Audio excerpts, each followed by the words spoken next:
Hey everyone, it's Anthony Cosenza and Scott Schulte live with the Orange and Black Insider. We are both happy and sad that the Bengals season is over, and we are still covering the team even though the Bengals season's over, we're not going to stop covering the team. So there's a lot to get to tonight about the Bengals win over the Ravens, but there's some unfortunate news with the Bengals and one of their stars, which we're going to kick off the show with. But before we do, Scott, how was we talked about the game and whatnot late last week. How was your New Year's? Did you do anything fun?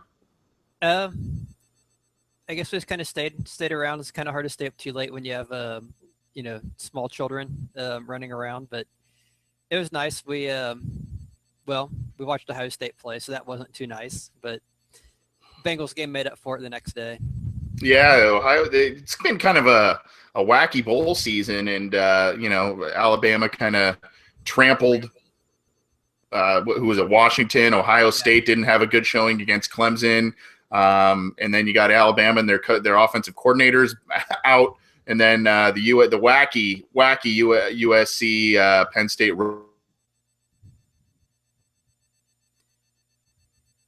Bowl game. For those who didn't watch or talk about the Bengals, and there, as I said, there is a lot to get to, and you would think it would kind of be a slow period based on the fact that it's just a couple days after their season ended. The Bengals ended the season 6-9-1 with a win over the Ravens. Again, we'll talk about that in just a second. But shortly after the season ended, an unfortunate incident has occurred with Bengals cornerback Adam Jones, and we know a lot of you who follow football know about his past. Some of you may or may not be too familiar with his past with the Bengals in recent history. Now, he's been with the team for 7 years, okay?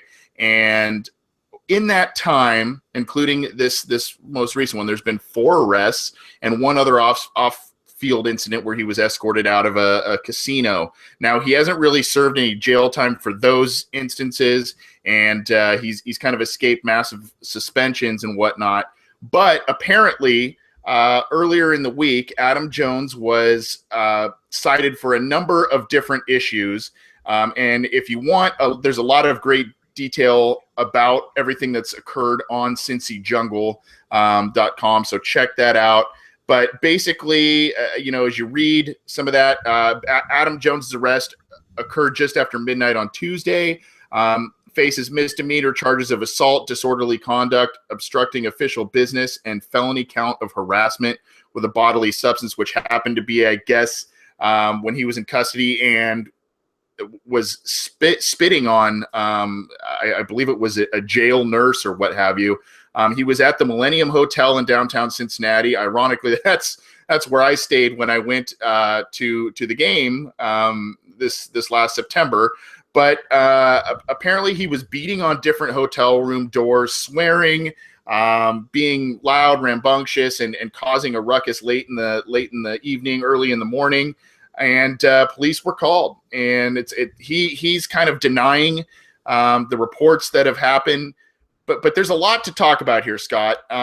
Number one, do you believe that Jones, I don't want to say he's necessarily playing the victim, but he's kind of saying these are trumped up charges against him, and maybe he was a target because of some of his past history in the city, and the police department in Cincinnati know who Adam Jones is? Or is this a continued pattern of reckless behavior? I mean, it seems like it's both. Obviously, some people just can't shake certain stories. And, you never really hear about Tyler Eifert or Andy Dalton, have anything happen with the police, or George Iloka. There's a certain players you just don't hear these things happening with. Obviously, with Adam Jones, formerly Pac-Man Jones, and didn't he shed the name because he was making a new image or something? But the stories just don't. Yeah, and unfortunately, sometimes it takes more to name change. And I think there's still a lot to be said as far as what actually happened. There's obviously the police version, and he's denying it. We don't know the official story. We don't know if anything will come of it. But Yeah, there's obviously some truth. I mean, he was obviously arrested. He was obviously, at the hotel. I don't know if he was looking for you, what happened there, but Well, banging on the doors, probably. he's like, I know Anthony Cosenza's around here somewhere. Yeah, If I you could. Yeah, I mean, it probably was me that was spurring the ruckus there, of course. But yeah, I gotcha. And the one thing it's very interesting is I know a lot of folks have talked about, well, the question came up, should we cut him? And I think almost unanimously, everyone's been saying, yeah, we've got to cut this guy. Bad apple. It is a consistent pattern. And it kind of makes me wonder, okay, since you were there, let me throw this at you. If this happened to you, would your employer fire you the next day? That's a great question. I, I think. See, I haven't had any history of legal run-ins. Knock on wood. So, I don't know. And obviously, if this had, I'm not as high profile of a player as an athlete, so I don't know how public that would be made. But I'm sure if my boss has caught wind of, depending on what we're talking about here, if it's drunken disorderly conduct, if it's assault, I would have think, just based on where I work and having a little bit of a public platform with Cincy Jungle in this podcast, I would think that there would be some repercussions of some kind. But again, I don't have anywhere near the rap sheet that Adam Jones has. What about you? I was kind of thinking about that because I was we have a podcast or a post on Cincy Jungle where this question came up with a lot of the readers and editors. What should we do with Jones? And almost everyone said, cut him. I think I was the lone voice that said, no, right. We shouldn't. And there were kind of two reasons. One is kind of this very question. Like, if this happened to me, as long as I didn't get thrown in jail and miss like a week of work, I mean, I guess even if I did, I could just call and take vacation. I mean, I've got vacation days.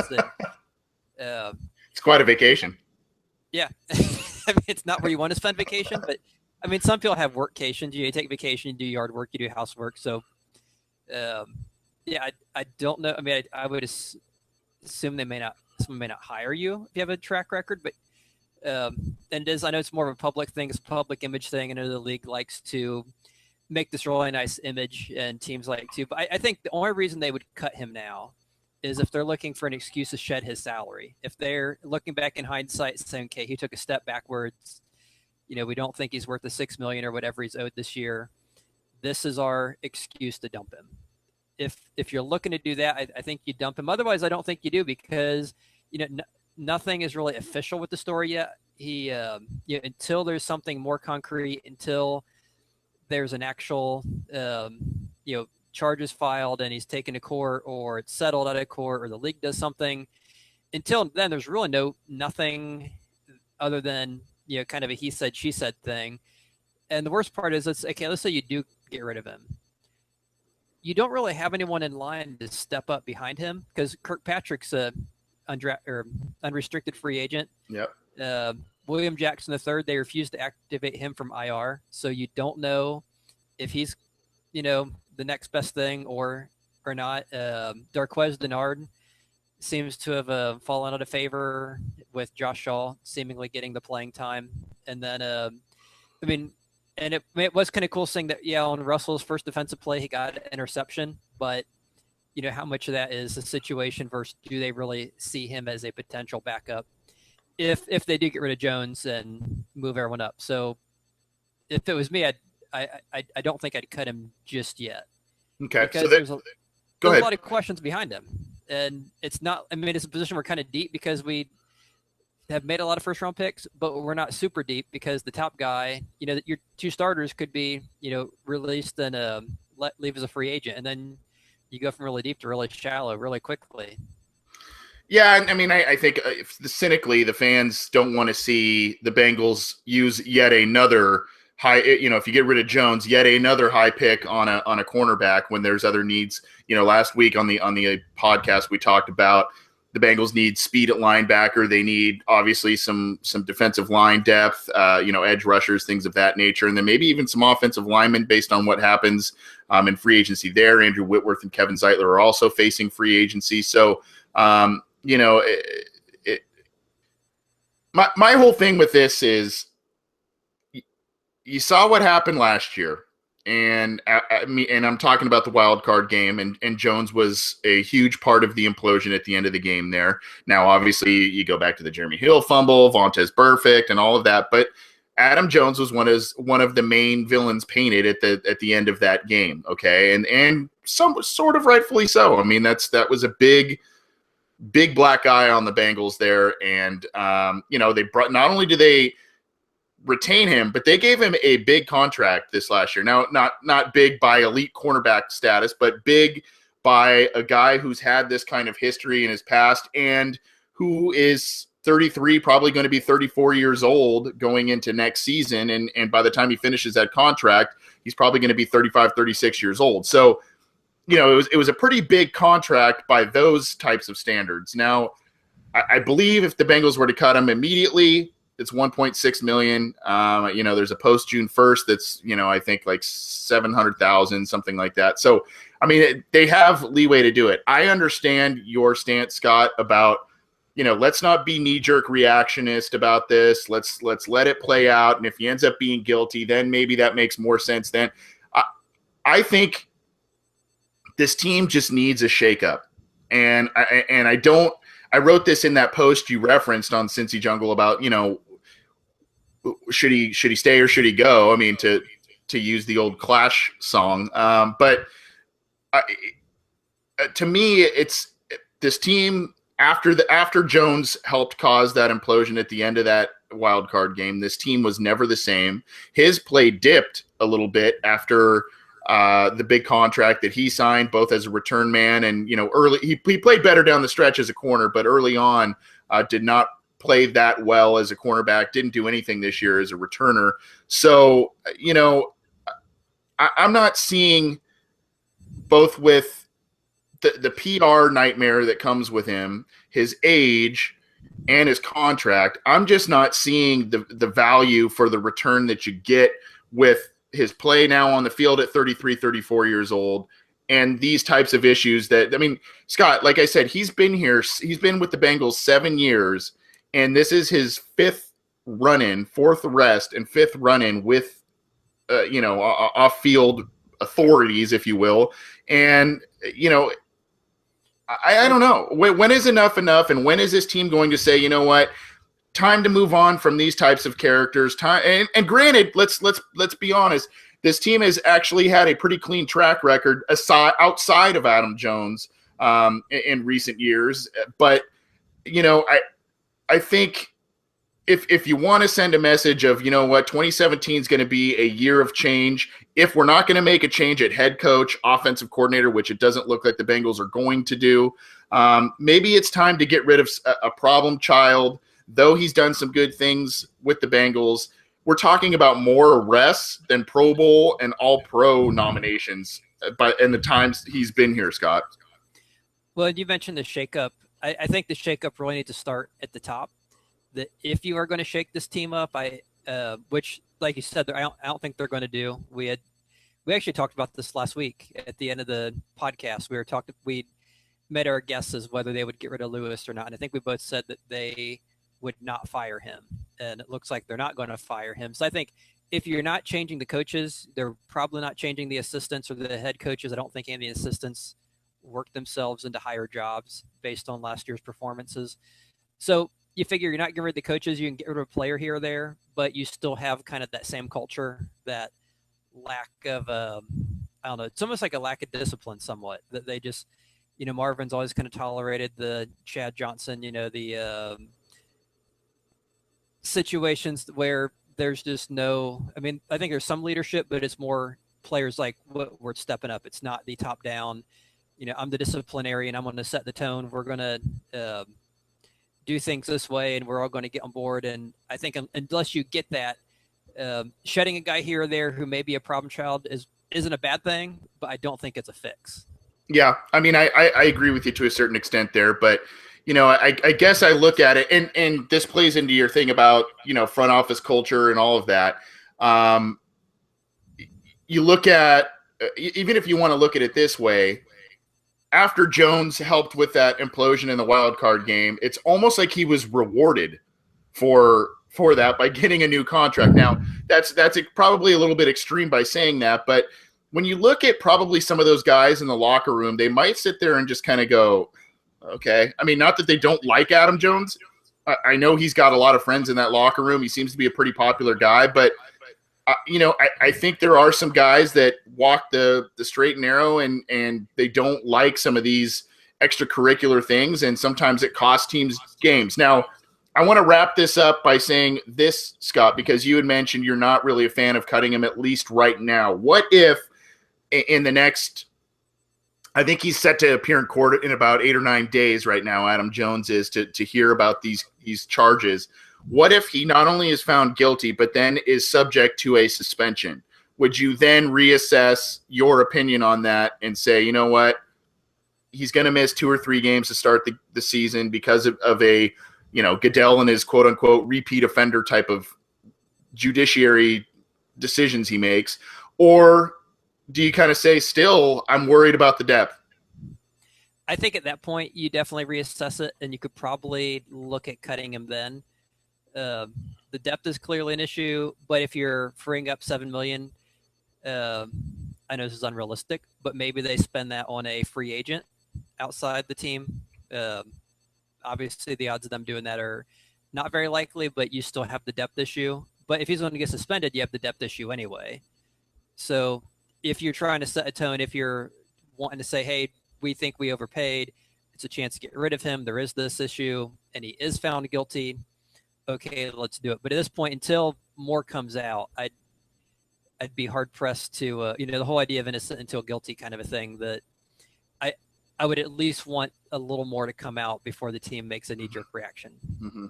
Well, there seems to be even a third train of thought with this, Scott. There's the get rid of him now, let him play out. Maybe he stays, maybe he goes like yours. And there's also, I want to ignore it, which is what Nick Marks in our YouTube chat room is saying, which is I'd rather hear about Kavaria Russell's interception analysis in the media than the antics of Jones. I think obviously a lot of people feel the same way. Let's hear more about the positives than the negatives. Unfortunately, Jones, he just attracts that negative attention, and this is a very interesting situation, a very not one I envy the Bengals front office to be dealing with at this point. But what are your thoughts, listeners? We've got a number of people both watching us live right now and talking in our YouTube chat. We appreciate that.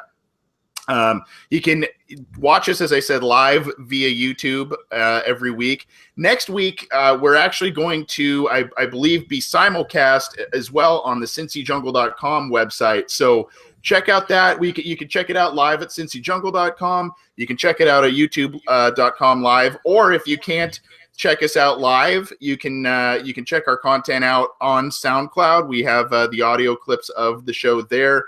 As I mentioned, we have a YouTube channel, so even if you can't tune in live, you can get the videos there. You can get in touch with us on Twitter at BengalsOBI, and you can get in touch with us on email as well, theobinsider@gmail.com. We appreciate feedback. And, Scott, you'll be happy to know we did get some positive feedback already in the chat room by KBot3K, saying, keep it up. I really like your videos. So appreciate that, KBot, and hope you keep joining us live. And if you're not, hopefully you can download the show. And I forgot to mention we're also on iTunes. So, that's a platform you can definitely check us out in, and we appreciate the support. Let's move on to something a little bit more positive at this point, Scott. The Bengals really took it to the Ravens in the finale, and they beat Baltimore 27-10, and it was really impressive, at least to me, given all of the players and star players the Bengals had out of the lineup. You had AJ Green out, which was a topic we discussed last week. He didn't seem too pleased about that, but he was out of the lineup. Tyler Eifert was out of the lineup. Both Giovanni Bernard and Jeremy Hill were out of the lineup. And, there's Vontaze Burfict was out of the lineup. So a lot of star players were out of the lineup, but they thoroughly dominated Baltimore in a 27-10 victory. Now, the question has to be asked, we kind of talked about draft needs last week and all of that.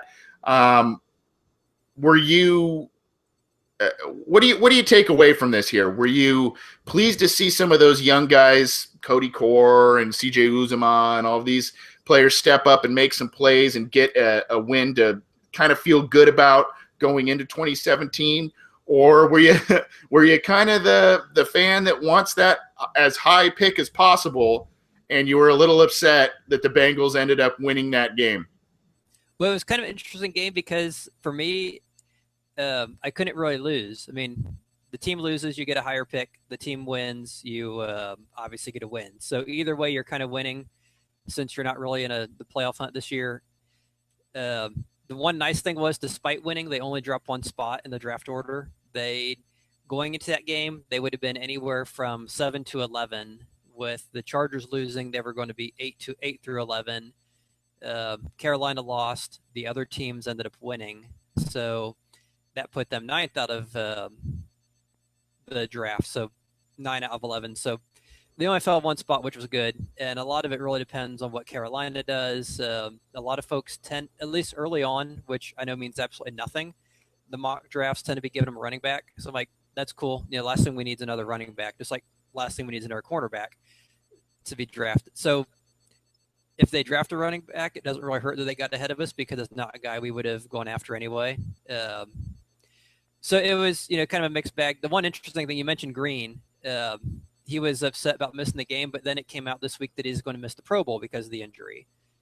And so, okay, if he's really healthy, then he would have played. So it kind of makes you wonder, okay, is it one of these things where he just wanted to play because, hey, I'm a tough guy, I want to get in there, I want to play, but I'm hurt? Well, and it was in crunch time for the Bengals too. Those were must-win games, before that loss to the Steelers that knocked them out. Yeah, I'm just assuming he wasn't fully healthy, and the team's like, you're probably why are they going to put you in? I mean, if you're not healthy to play, in a month in the Pro Bowl, you're obviously not healthy to play in Week 17. Yeah.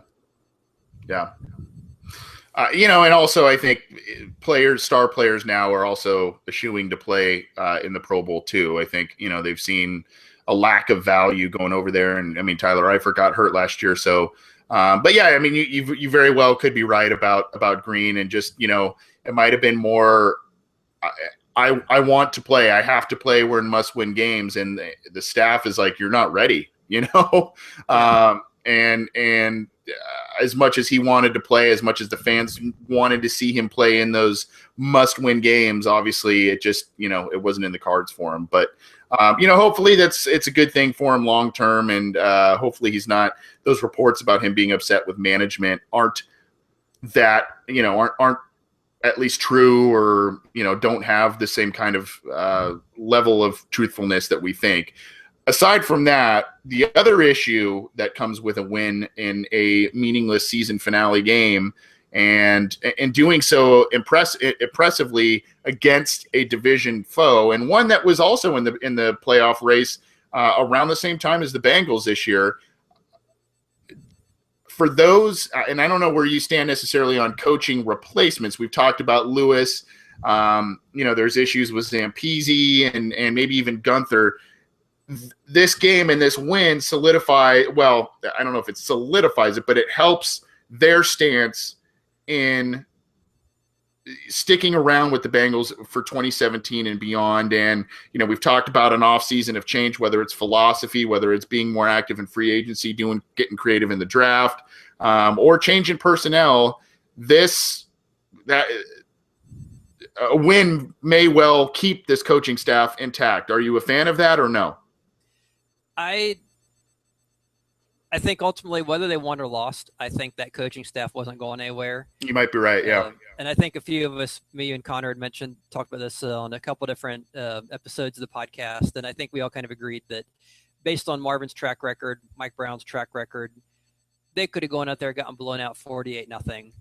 They'd still be coming back next year, which I'm not a huge fan of. I've going back to the preseason, one comment that or one theme I've kind of been harping on is the severe loss of assistant coaches, and not just the offensive coordinator, defensive, obviously Hugh Jackson, but then also Jay Gruden and Mike Zimmer, but then all the Vance Josephs, Mark Harriers, all the other guys along with that have left. You look the last 3-4 years, they've lost a lot of people, which is a good thing. It means you're getting good people in, but also it means you have to replace them it didn't seem like this year they had the right people in to replace him at times. Zampese didn't seem to know what he was doing. There just seemed to be a lot of issues. So I think even if they had lost, I don't think anything would have changed with the coaching, which kind of brings me to some of the things that Marvin Lewis said in his most recent press conference. Right. Yep. Which I found very disturbing. And I'll admit I'd never really paid too much attention to his press conferences before this year because he doesn't really give you a whole lot of insight and likes to give you very useless responses. But doing a weekly post on his press conferences, you kind of have to, read up on what he said to write about it. And there were some themes that kind of went throughout the season that really made you kind of shake your head, not in a, happy up and down, but more like a disappointing left, right, kind of shake your head like, man, what is this guy?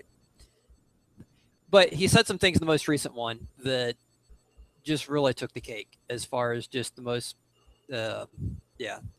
absurd, bizarre, what is this, how is this guy still a coach mentality? And there are two things that really, there were quite a few, but there are two things that really stuck out with me. The first one was the whole Randy Bullock and Mike Nugent thing, where he pretty much said, without, I think, him meaning to say it, was that they were going to sign Randy Bullock after the Buffalo Bills game when Nugent missed his 2 extra points, but they decided to go ahead and keep Nugent one more week. Just, okay, well, hold on. Well, we're not ready to pull the trigger yet. Because, 6 years of mediocrity isn't enough. You need, that one more game. 6 years and 11 weeks, that's fine, but let's just give them one more week. So he went out, he missed another extra point the next week. But in that time, Bullock, the one guy they'd zeroed in on, had gotten signed by the Steelers because Chris Boswell got hurt and was sidelined. So they missed out on him that week. The next week, they stuck with Nugent. He missed another extra point because Bullock was still at the Steelers. And so they went 3 weeks of wanting to sign Bullock and not signing him. And then the Steelers finally let Bullock go, and Boswell came back, and then the Bengals jumped. They cut Nugent and signed Bullock. And one of the things that makes you realize is if Bullock hadn't been released or another team had him instead of Pittsburgh, we probably would have had Nugent all year long because it seemed like the Bengals had zeroed in on Bullock as their one guy. And as soon as he got signed, they did nothing. So it's kind of scary, as bad as he is, that if Bullock wasn't there, the Bengals would have kept him. It looks like they weren't looking at any of the college free agents, any of the undrafted kids. That was the one guy. They were going to stick with Nugent or go with Bullock. And then even when they decided to go with Bullock, they still kind of hemmed and hawed and, went through 3 more weeks of missed extra points. So that was the first thing that drove me crazy. The second one was Marvin Lewis's comment. Someone asked him about the second half adjustments because this team just struggles in the second half. Their teams apparently are making adjustments. The Bengals aren't. They keep doing the same thing, the very predictable offense. The teams respond to it, and the Bengals' second half offense is kind of non-existent. So the media asked him about it.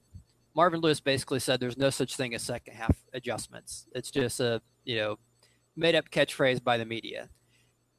I don't even know where to go from there. That a professional paid head coach would even say something that bizarre, that there's no such thing as adjustments. You should be adjusting every play. You need to constantly be ahead of the curve. You need to be looking at, okay, what is that team doing? What is working? What isn't working? What do we think they're going to be doing? How are they going to be adjusting to us? How do we counter it? There's just none of that. It's almost like they just come up with a game plan on Thursday or Wednesday and say, okay, this is what we think we're going to do. We'll practice it throughout the week. We'll run it on Sunday. We'll keep running it, and we'll see what happens. And it's just the most bizarre, ridiculous. I don't even know where to take that. I'm glad you brought this up, Scott. And, when we were talking about the show rundown this week, this wasn't initially one of the topics, but I'm glad you brought this to my attention because this is actually something I've been both thinking about and writing about as well over recent weeks. And, I want to also say this is, number one, what you're talking about and what Lewis said. And, he just brushes off. He said the same thing, whatever your thoughts are about Pro Football Focus. I don't take PFF as scripture, but I do think there's a lot of, substantial data that makes sense in what they do. He brushes PFF off totally. I believe he called it a bullcrap website at one point. And now you're seeing this second half adjustments. That's just something media makes up. I dare you, and granted he won't say this in open doors, but I dare you to ask Bill Belichick, is our second half adjustments is that just a made up thing? And he would laugh in your face. I mean, it's unbelievable. And I've got some statistics here. If you watch this game on Sunday, Andy Dalton played pretty well, especially with so many guys out of the lineup, so many new faces, new cast members. And Rex Burkhead obviously played very well too. We'll talk about him later in the show. But first half, I broke down his first half performance and his second half performance. Okay. First half, Andy Dalton was 14 of 17. Two of those, one was a throwaway and another was a spiked ball. So he was 14 of 17 for 181 yards and a passing touchdown in the first two quarters. Now that set the tone, obviously, for the Bengals to get. I believe they went up. I think it was 20-3 or 20-7 at the half there, and it was okay. They're in pretty good control. They don't necessarily need to wing the ball all over the field in the second half unless something crazy happens. But let's try and be efficient. Let's mix it up. Even though you've got some young guys. Second half, 4 of 11, 45 yards. So you're telling me when that's unbelievable that a professional coach to me would say, second half adjustments isn't a real thing. You saw in that first half, and you saw when those drives are scripted, Andy Dalton is much more comfortable. The offensive line gels a lot better, and the players know what they're doing. When it comes time to ad-lib, when it comes time to change the game plan, when it comes time to do things different because a defense is clamping down on them, they can't do it.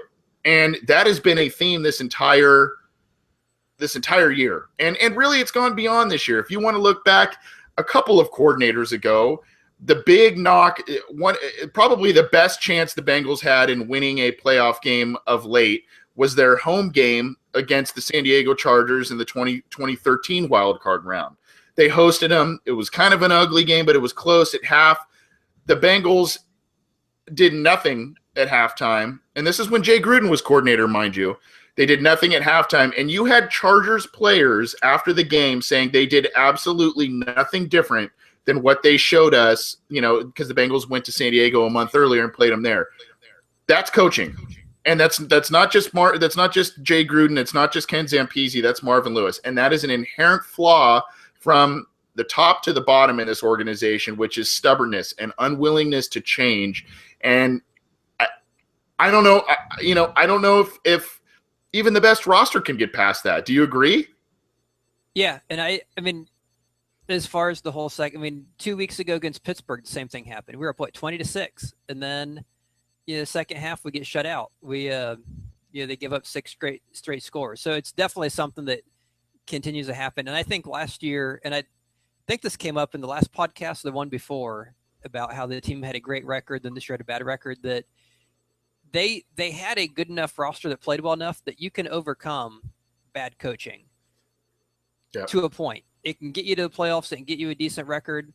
You can beat and you look at historically with Lewis, they win the games they're supposed to win. They beat the bad teams on, at 1:00 on Sunday. When do they struggle?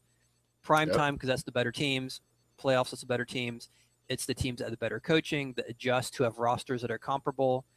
It's almost like a mid-major basketball team. Yeah, okay, you beat, Presbyterian or Sacred Heart or St. Francis in New York, or I don't know, Fordham or someone. Okay, you beat them. Well, now you start playing, guys that are like in the RPI top 40, top 50, and you lose all those games. You end up, 24-10, and you beat the 24 worst teams, and you lost the 10 best teams. Marvin Lewis is kind of like that. He beats the bad teams where, okay, you have Dunlap, you have Atkins, you have AJ Green, Eifert.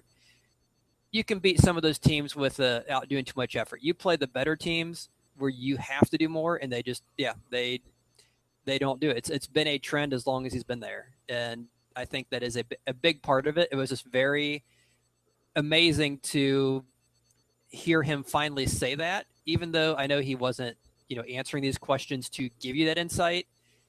He was still kind of giving the insight. It kind of reminds you, like in baseball, a decade or so ago, there was the big debate of there was something called sabermetrics that became very popular, and the whole idea of looking at advanced statistics and trying to manage teams and put together a roster and making in-game decisions based on these very advanced, very technical, math-heavy statistics, looking at all these different factors. And you had kind of two camps. Yeah, and not to cut you off, but it also was favoring certain stats that a lot of other,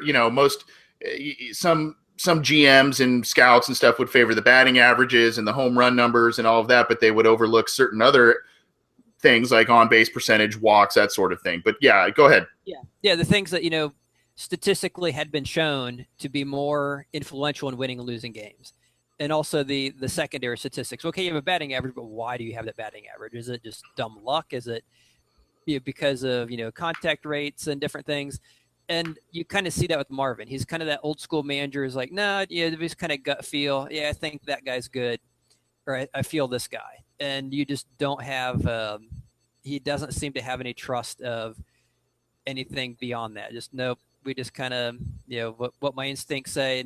And you mentioned that the Patriots, and I remember like a year or two ago, the question came up. Someone actually asked Belichick about PFF, and he had a interesting comment where he said, "No, we don't use PFF, but we have our own version of it." So they have their own in-house analysts and scouts who do that with their team and actually have their own ratings. And he kind of mentioned, some of the results were a little different, which was kind of more than you normally get from Belichick. But it was interesting that he basically said that, yeah, we do that. We have our own grading system. And I think they do of other teams' players too. So then if they're looking at trading or whatever, they kind of know who they want to go after or not, but it helped them evaluate their own players. And you look at the Patriots don't always seem to have the best drafts, and outside of Brady don't always have the best talent, but they always win because they're making the adjustments. They are kind of head and shoulders above everyone as far as, analyzing everything you need to do to, anything you can do to get that advantage beyond just deflating footballs. There's a lot more I think they do that I think some point teams are going to catch up to them, but until they do, they're kind of the money ball, the anti-Marvin Lewis. Yeah, and I want to just point something out. We talked about you talk about Belichick as being kind of the guy who is the so-called guru of halftime changes and all of that. You look at when these teams played each other earlier this year, the box score at halftime, it was 7-10. New England was up 10-7, and it was a very close game. All of a sudden, the Bengals scored 10 points the rest of the way, and the Patriots scored 25. So, I mean, I don't really know what else to say about it. It's pretty ludicrous. Halftime adjustment. It's just dumb luck. It's just a thing. Yeah, it just happened. Exactly. Another thing Marvin has said in his press conferences that is kind of absurd is he often mentions when they lose games, yeah, we just to execute, we need to do better, but he never gives specifics. It's like, well, why? What do you have to change? I don't know. We'll have to look at the tape, but we need to get better. That's just we need to do better. It's like, well, of course you need to do better, but do you know? I mean, seriously, do you know why you are not winning these games? It just makes you wonder. Yeah, and I think, I think this has kind of been the thing. Marvin's always been a good coach, not necessarily a great one, and he's a guy that maybe identifies talent very well and has been he's good with veterans in terms of being a player's coach and that sort of thing. But he might be a guy not only that needs a good roster, of players to get far, which he usually builds, but he's also a guy that needs some great coordinators. And, he had one last year in Hugh Jackson. I mentioned last week, Hugh Jackson's Bengals last year, I think, had 7 games of over 30 points. The Bengals, I think, had 2 this entire season. So, that points both to personnel losses and coaching change, which had a major effect. But, again, you got to hope, if you do believe, if you're not like Marvin and you do believe in second half adjustments and their effect on a game, you have to hope that some things, if the coaches aren't going to change, you got to hope some philosophies change this coming off season. But that's it is what it is, and let's hope that's something that changes next year. Now, just a couple additional news and notes about the Bengals. For those that don't know, Tyler Eifert underwent back surgery. He's recovering from that. That's kind of a big thing in his second straight offseason with some major surgeries. So we'll have to see if if that has any lingering effects. Obviously, Rob Gronkowski has had a couple of back surgeries himself. It's kind of kept him out of certain games and situations and caused him to miss time. Granted, if someone wants to miss time, this is probably the best time to do it. So, Eifert had surgery there. Again, we've kind of talked about this a little bit. The coaching staff seems to be remaining intact. The Bengals have had some moves that they've done in recent years, kind of later in January, so there might be some things. Last year was an example. They had a shakeup of assistants, both by others being promoted by other clubs, and they let some guys loose and hired some new ones. So there could be some mix-up among the ranks. I don't know, but for now, it looks as if Marvin Lewis is going to be the head coach of 2017. The three main coordinators, Darren Simmons for special teams, Ken Zampese for offense, and Paul Gunther for defense, are going to remain intact. So that's, I don't know if that's really news, but it is kind of what things seem to be at this point. And kind of segueing into our next segment here, the Bengals apparently want Rex Burkhead back. And Rex Burkhead had a tremendous game against the Ravens. I think it was 27 carries, 122 yards, and 2 scores. Consistently running well, finding holes, creating holes in the offensive line. And it's causing a great debate amongst Bengals fans. Is he currently on the roster? Is he at least better than Jeremy Hill?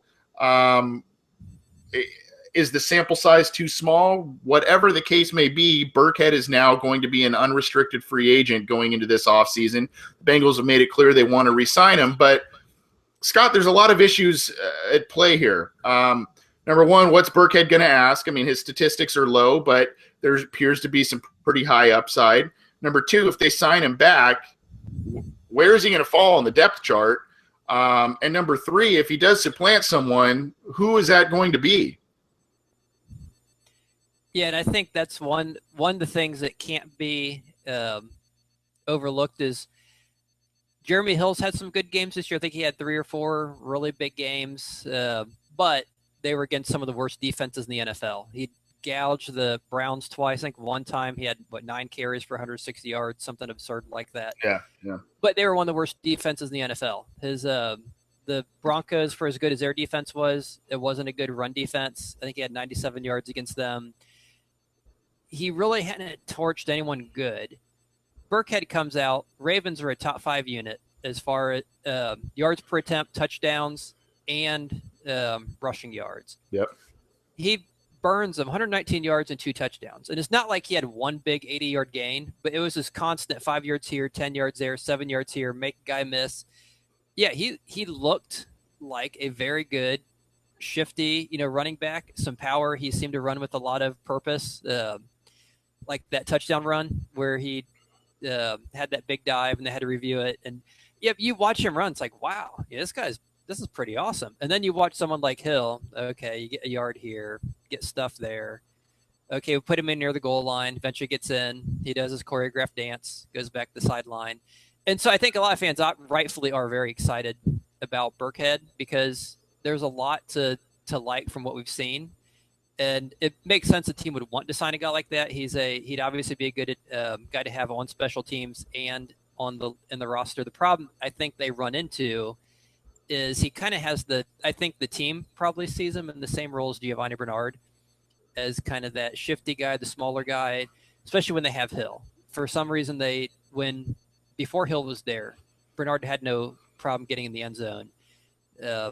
But once Hill showed up, like, okay, we're not going to use anyone small for that. And I think they would do the same thing with Burkhead. I can't see them having both Bernard and Burkhead when the team probably sees them in that same, they're kind of a split guy, smaller guy, and he doesn't do as much as Giovanni does as far as like pass protection or have the same level of receiving out of the backfield. So that kind of goes against them. They just signed Gio to that big contract last year, so Gio's not going anywhere. I think a lot of people would like to see him over Hill. And if you look at Hill, he's been lackluster for what, two and a half for the last 3 seasons. He's done nothing, including the last 2 years. And I could see after his rookie year, if they did not re-sign Hill, I don't think they would cut Hill.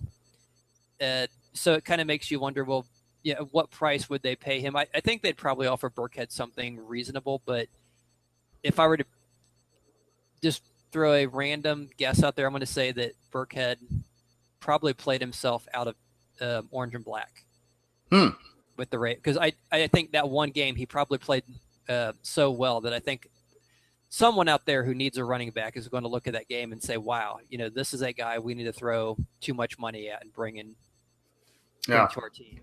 I think it was a comment on either Cincy Jungle or somewhere on Twitter I read after Burkhead's game, someone had mentioned the fact, and I kind of laugh a little bit, but it seems to be very true, is this seems to be a classic Bill Belichick type of pickup in free agency. A guy who can run, a guy who can catch, a guy who just does things the right way.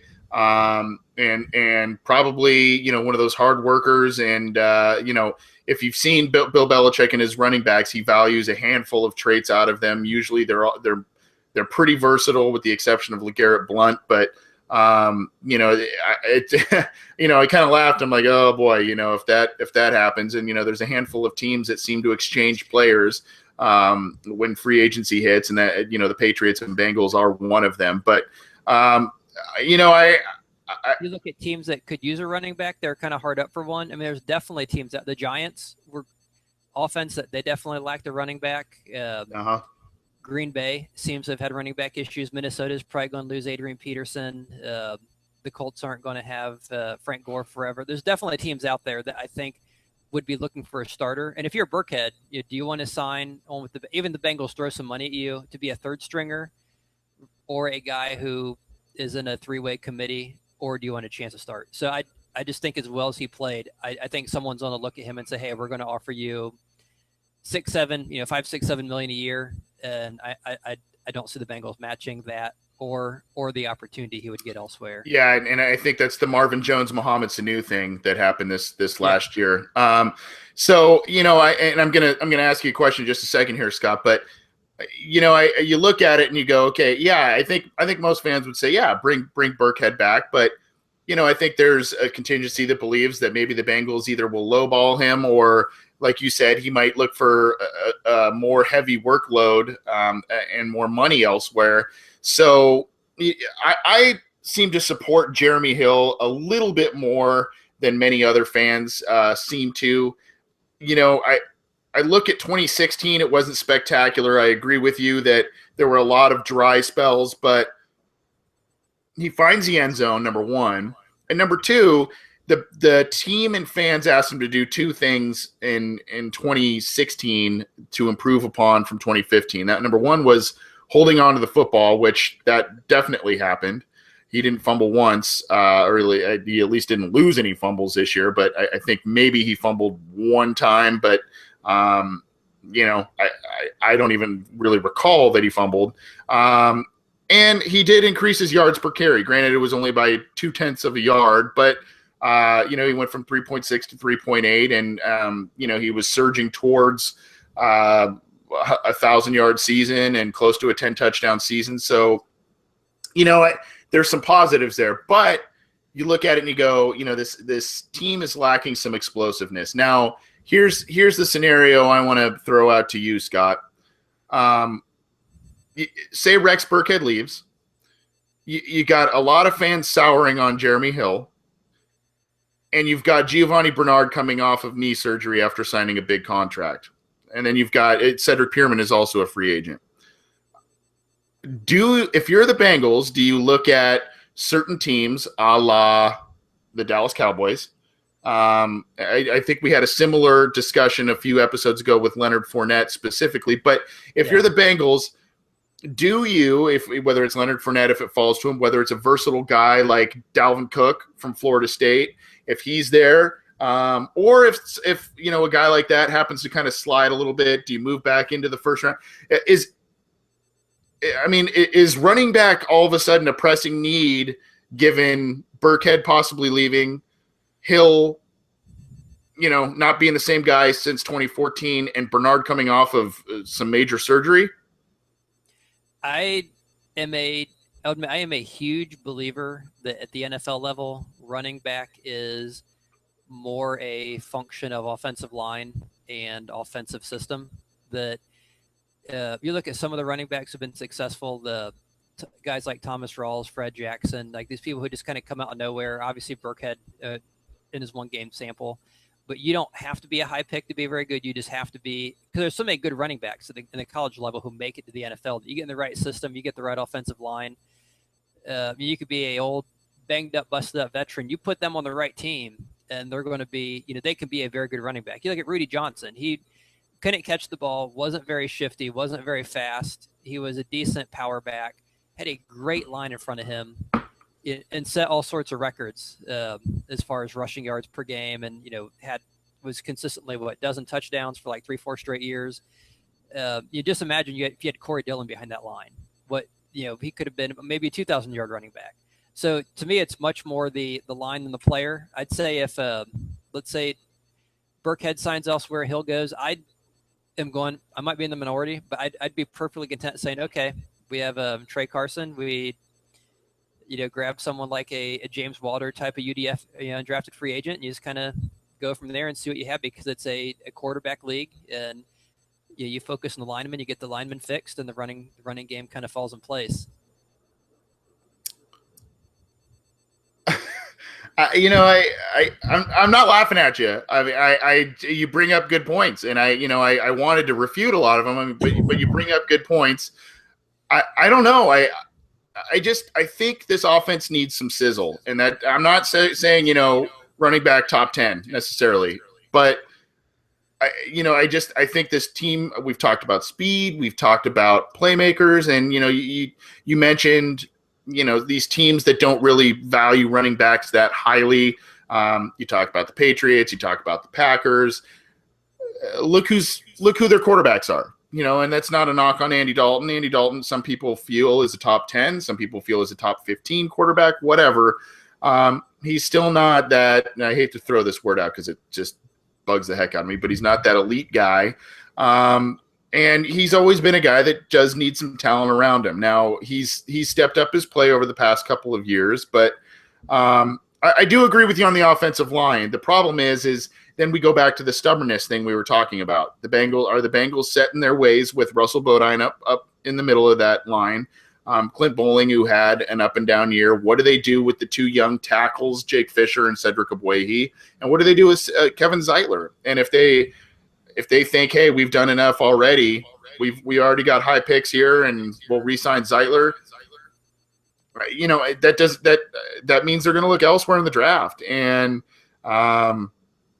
I don't know. If Burkhead leaves and Hill doesn't seem to be the same guy he was from a couple years ago, and then you've got your most exciting back, Bernard, coming off knee surgery, it's kind of a tough call to make. And again, I'm not necessarily condoning a top 10 pick at running back, because I think there are other pressing needs that you can, you build your team a lot of times outward in. But I don't know. As far as Burkhead, I'm going to throw a very strange name and say the whole Burkhead thing reminds me a lot of Anthony Collins.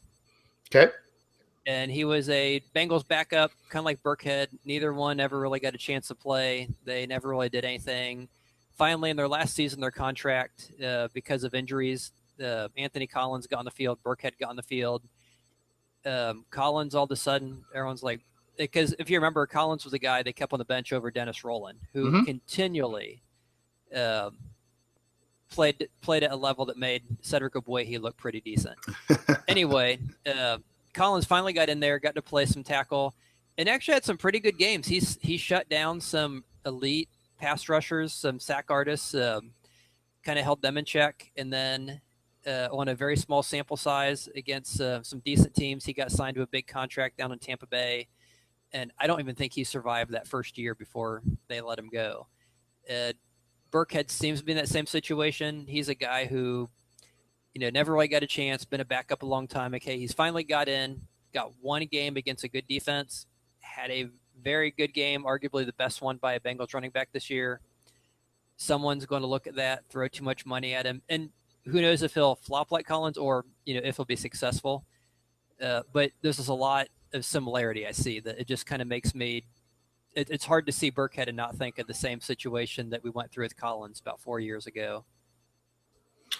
It's good. It's a good analogy. Collins also was, I think, for a good amount of time, and I think why Bengals fans valued him. He filled in a lot for Andre Smith because Andre Smith had quite a few injuries early on in his career, and I think that's where a lot of Bengals fans, including myself, found him very valuable. And he, sometimes they'd try him at guard, but that didn't really work out. And he also, in the rare occasion Whitworth would miss a game, he would fill in at left tackle too. So he was just a versatile, athletic guy that fit into the Bengals system well. But you're right.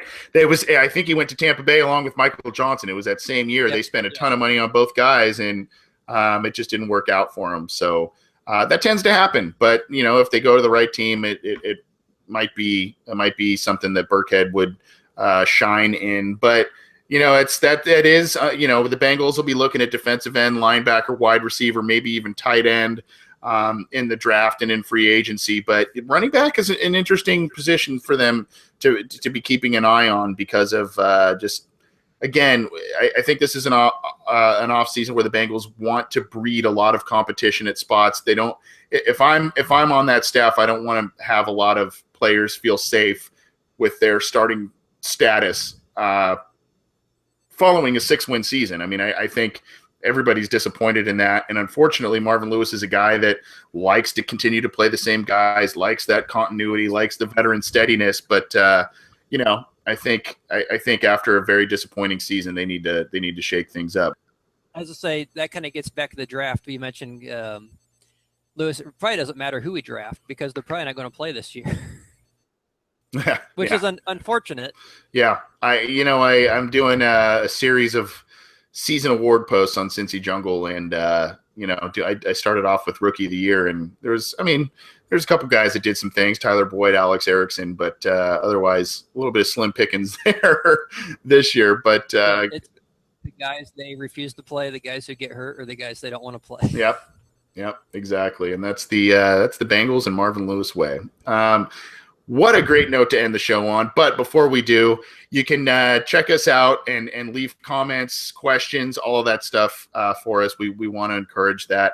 You can download the show on iTunes. You can download the show and subscribe to both our YouTube and SoundCloud channels. We hope you do that. You can also tune in live every week through YouTube. We had a number of different viewers and chat room members, so we appreciate the interaction tonight, and we appreciate the live viewing. We know it's New Year. We know some fans are not all that enamored with the Bengals at the moment, but we're going to keep talking about them, and we're going to update you on a number of different items as we go on. You can also check out the show on Cincy Jungle. Again, I mentioned earlier in the show, we're hoping that next week we'll be able to simulcast this show live, not only on YouTube, but on Cincy Jungle, so you can check it out live there as well. Please join us. We want, and there will be 2 different chat rooms as well, both in YouTube, and then there's the comment section on Cincy Jungle that we'll be monitoring too. So please check that out. And you can also get in touch with us on Twitter at BengalsOBI and via email, theobinsider@gmail.com. We want to hear from you, and we appreciate all the support for our inaugural year of this podcast. It's been a very quick year. It hasn't been quite the Bengals season that everybody wanted, but we appreciate the support, and we appreciate you kind of joining us as we go through these growing pains this year. And Scott, unfortunately, Connor Howe couldn't join us once again this week. He's out on vacation in Italy, so be jealous of him right now. That's pretty awesome. But I want to thank him for being an awesome co-host this entire season. Scott, I want to thank you as well. You've brought a number of different awesome viewpoints, and you and I agree about a lot of stuff, but there's a couple of things we differ on, and that's okay. That's what this show is about. And appreciate everything you do. Any final thoughts before we get out of here? Well, we need to definitely get a lot more fan interaction so we can get some people we disagree with, and then just turn it into daytime AM talk shit radio where we can just tell people they're crazy and cut them off and pat ourselves in the back. And we probably shouldn't be like that, but it's been a good year. It's been enjoyable, and looking forward to continuing to do this through the off season, and looking forward to a lot of fan involvement and a lot of good questions. And because we needed something to talk about with the season over. So as many questions as we can get would be good. And if they're football related, even better. Yeah.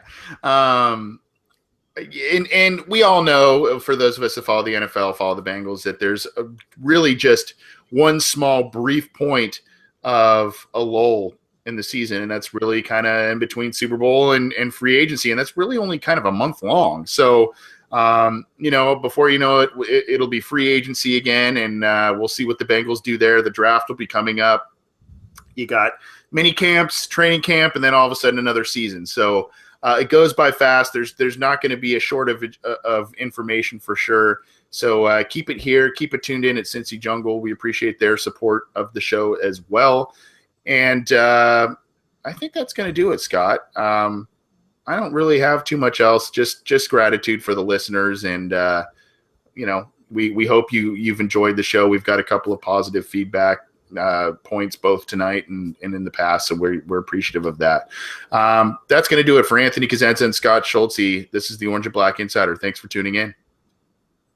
Thank you. Houday.